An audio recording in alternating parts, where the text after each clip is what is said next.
I see my name in shining lights. Yeah, a different city every night. Oh, I swear the world better prepare for when I'm a billionaire. It's time to get down to business on the weekend's #1 business program. Known as the King of Networking, your host, Shalom Klein, has worked with thousands of entrepreneurs and created countless jobs. So, to success. Let's get down to business. And indeed, we are all about small business jobs and entrepreneurship and business. We talk a lot about business here. You are on with Get Down to Business, and I'm your host, Shalom Klein. Remember, you can always download podcasts from Get Down to Business on my website at shalomklein.com. And while you're there, don't forget to follow me on Twitter at Shalom Klein.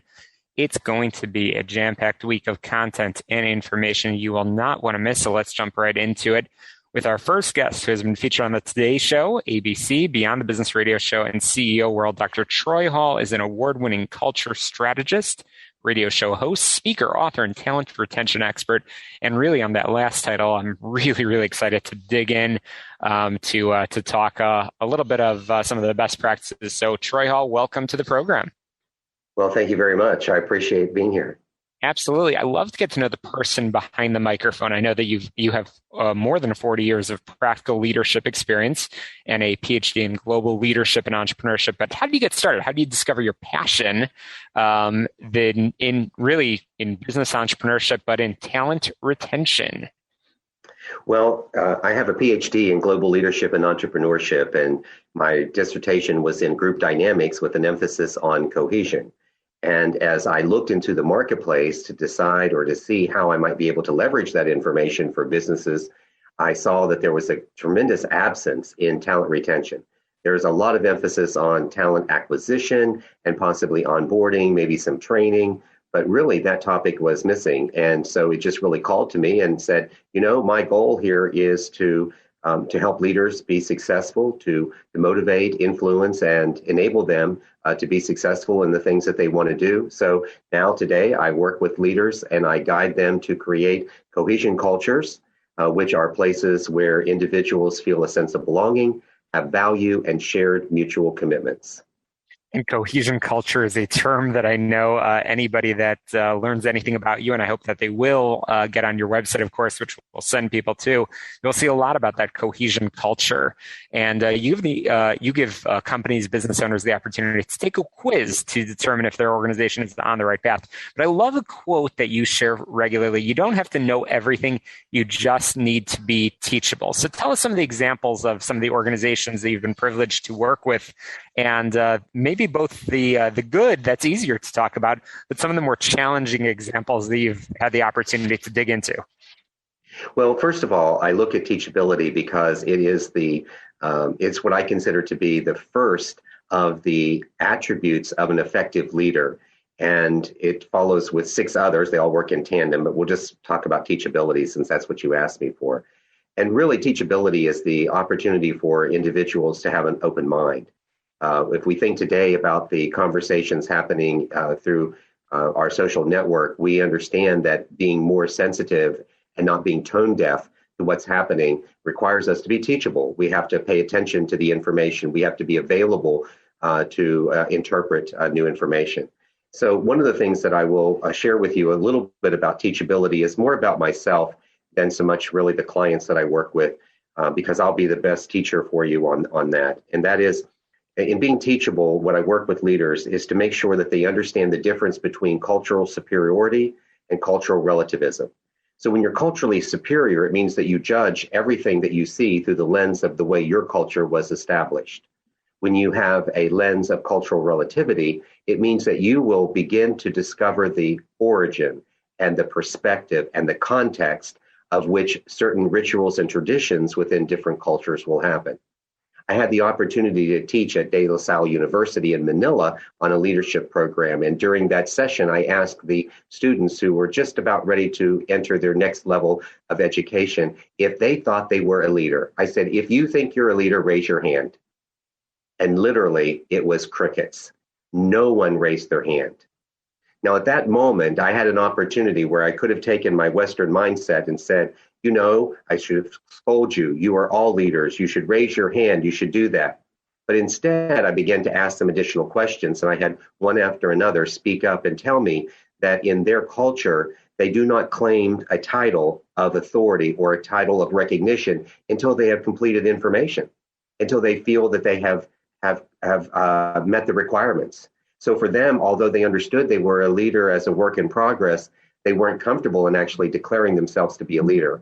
And what a terrible missing that would have been for me and for those students during that session had I have treated them with cultural superiority. Now, I'm not perfect at it, but I wanted to make sure that I gave an example because it is something that I go back to all the time when I think about myself and knowing that I have to be self-aware as a leader, and therefore that teachability is so important for me in really creating the cohesion culture and helping organizations do just that. Wow. And I know you were once told that you didn't have the talent to write, and now you've been the author of several books. Let's talk about your most recent book, Mission Matters, World's Leading Entrepreneurs Reveal Their Top Tips for Success. Tell us about, not all the secrets, but some of the things that our listeners can learn. Well, actually, I appreciate you asking about Mission Matters, but that was a collaborative book I did with world leaders. And so I have a portion of that book. And again, I talk about cohesion culture within that. But what I really would like to talk about is the latest book. And that book is Fanny Rules, A Mother's Leadership Lessons That Never Grow Old. And that book, as well as Cohesion Culture, are number one. So they were a bestseller. So Fanny Rules is number one in business and professional humor. And very excited about it. The story really goes very simply like this. My mom, AKA Fanny, is my greatest mentor. And she was the person who helped me in so many ways. When I was 12 years old, my mom was diagnosed with breast cancer. We lived in a small rural town in West Virginia where there was poor economic conditions. We had limited education, and we were 30 to 45 minutes from the nearest medical facility. My mom taught me during that summer, after she had cancer, when I nurtured her back to health and spent time by her bedside, she taught me many valuable lessons. One of the lessons she taught me was that my character will be defined by choices, not circumstance. She said that we were poor by circumstance, not by choice. I had cancer by circumstance, not by choice. And I chose to live every day before I found out I had cancer, so I'm going to continue to live till the good Lord takes me. So with that in mind, that's the basis of leadership that she created. Good news is Mom lived 43 years beyond that time. However, in the latter part of her years, she was stricken with dementia and Alzheimer's. So this book is a tribute. As Alzheimer's stole her memories, I am now giving them back. 31 teachable moments wrapped around 9 rules that are perfect from leaders who operate from the backyard to the boardroom. And it's great for a new generation of people who may need a little Fanny of their own. God bless Fanny. That's amazing stories and lessons from your mom that we can all learn from. And in our final minute or two remaining, I don't need to share again all of the secrets, but what is one takeaway that as we have this conversation that broadcasts on Sunday evening that our entrepreneur listeners can put into practice in building that culture in the week ahead? What's that one lesson you want people to know? Well, good. I'll tell them that here are 3 things to look for when they go to work on Monday. They want to look for the greetings, listen to the way people are interacting with each other, determine how that communication is occurring, see how free, how flowing it is, how frequent is it. Listen for laughter, and not just the har, har, har, slap your knee laughter, but listen for the lightheartedness that occurs within the organization. Is there an opportunity for people to breathe?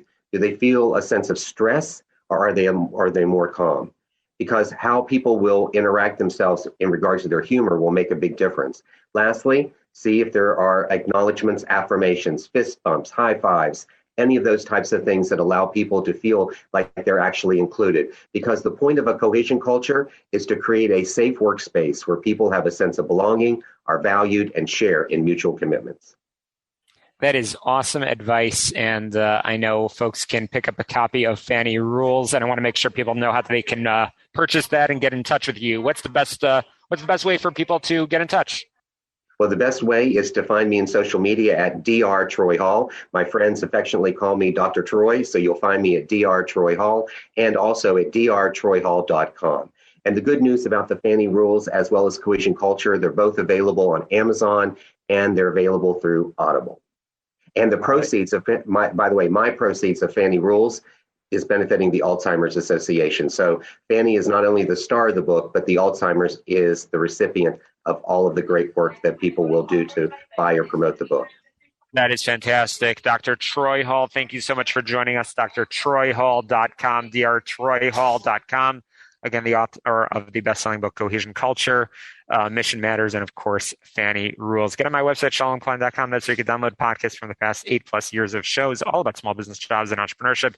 We're going to squeeze in a quick break and continue our conversations, but be sure to get in touch with our amazing sponsors, ChicagoSignatureLimo.com and HealthPlanChicago.com.